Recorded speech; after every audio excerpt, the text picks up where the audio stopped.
Hi guys. The people in West Kingston are throwing a fit right now because they want to be paid. I don't know if you guys remember when the whole do this coke thing happened in Kingston, when they were trying to extradite him to the United States, and the amount of bloodshed and people that were killed and bodies that was missing, and there was so much stuff going on in the Kingston area. There were JDF soldiers that was allegedly raping off the woman them in that specific area. Like, it was so much.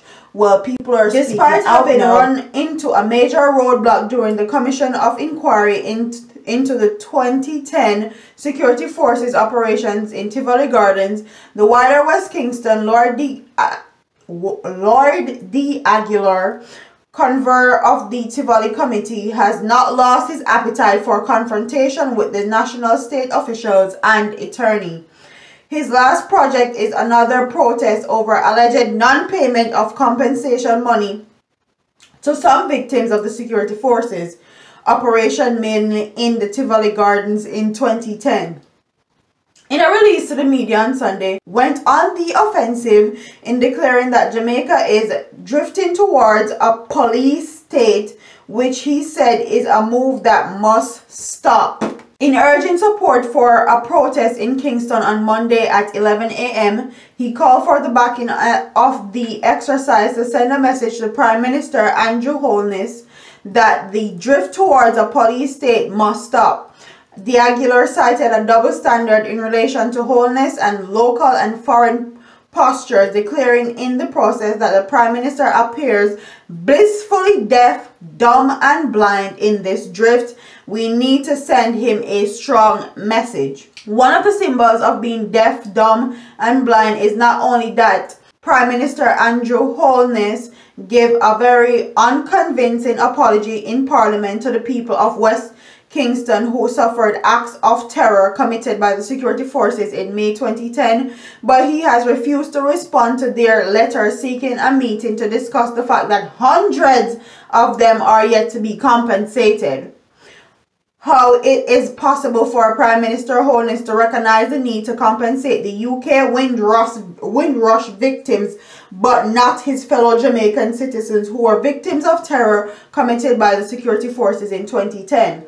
We must remember that the Prime Minister Andrew Holness shared collective responsibilities for these acts of terror, as he was a member of the Bruce Golding cabinet, which declared the 2010 state of emergency.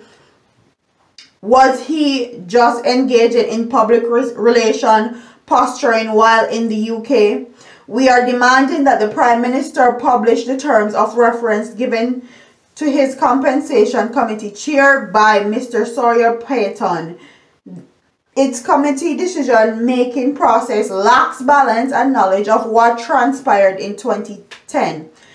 It lacks an understanding of the shortcomings of the West Kingston Commissioner of Inquiry report, and given that Mr. Payton was a member of the judiciary, reflects a surprising lack of understanding of what it means according to the international law and international best practices to compensate victims of state terror. The compensation committee reported its methodology cannot stand, and the Prime Minister must immediately appoint an independent person to review the compensation process. We call upon the Prime Minister to exhibit leadership in this matter or face the political consequences of a determined commitment by the victims and their supporters to get justice. And I'm not going to read the rest of this because it's a bit long, but I get the drift. Get the drift of what he's saying. He's saying that Mr. Andrew Holness was a part of the committee in Parliament that declared state of emergency in Tivoli Gardens when they were trying to extradite Dudus Coke from Jamaica to the United States, and he also hold a lot of responsibility to that. And now that it's all said and done, and a lot of people are supposed to get compensated because they went through a lot during that specific time and that specific period, with the security forces, especially the JDF in Jamaica. He feels like they need to be compensated, but the compensation has not been coming to them and they are worried. He also feels like his apology that he gave in Parliament was not sincere, and a lot of other people in the public feel like that apology was not sincere either. He feels like Mr. Holness is a hypocrite because recently Andrew Holness went to the UK because there was a lot of issues with the Windrush generation. And if you guys don't know, the Windrush generation is the first generation of Caribbean islanders that went to England and subsequently had their landing papers destroyed. Now they're trying to send back those people that have been living in England for many years and their children back to the specific Caribbean islands that they came from, if they can prove that they are actually citizens and they have legal paperwork. So the whole thing with Trump and deportation of illegal immigrants is the same thing that they're trying to do in England, but they're doing it more drastically and they're doing it to second generation people. So not only the illegal parents per se, they're doing it to the kids that were birthed in England. So the people them were born in England that comes from illegal parents, them just try get them sent back to the specific Caribbean island that they came from long ago. And the problem with that is it's unfair to the children because they didn't ask to be born there. They had no way of knowing exactly what was going on. So it's very unfair for them. And it's also unfair for the first generation of Windrush people because they built England for what it is. They built England on their backs and their hands and their feet.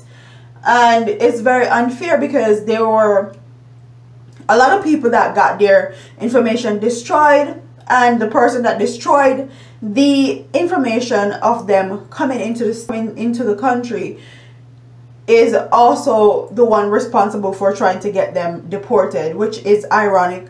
So Mr. Andrew Holness went on behalf of the Jamaican Windrush citizens of England to represent him and those people because he said it was unfair to them and they need to be properly compensated if they were deported wrongly. So this man is saying that he's a hypocrite for that. How can you go to England and demand that they compensate the Windrush generation, but you're the Prime Minister of Jamaica and you are not putting in the work for the people of Jamaica in Tivoli Gardens that was done so wrong? And I mean, they were done very wrong. Just reciting or hearing some of the horror stories will have you cringing, will have you in shambles basically. So for him not to be boots on the ground working towards it, making sure that the people feel that he cares and he's apologetic, is very two-faced, hypocritical is what they're saying. And I completely understand if you did something and you are supposed to get compensated, no one wants to wait for their compensation. If they said they're going to get it, they need to get it. And this is something Andrew Holness have to answer for to these people. I don't feel like they should be ignored. They should not be ignored at all because this is a very serious matter. So comment in the comment section and tell me if you guys think that Andrew Holness should actually acknowledge these people that are holding the protest and actually apologize again, because they felt like his first apology was not sincere. He was doing it for show and shits and giggles basically.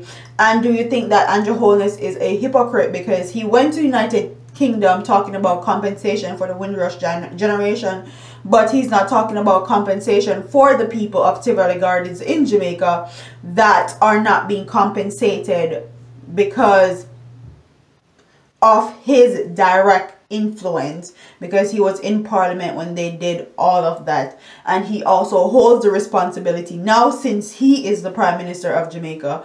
But Comment in the comment section and tell me what you guys think about that. Don't forget to like, comment, share, and subscribe to your girl here on YouTube. I'm a part of here, man. Deuces.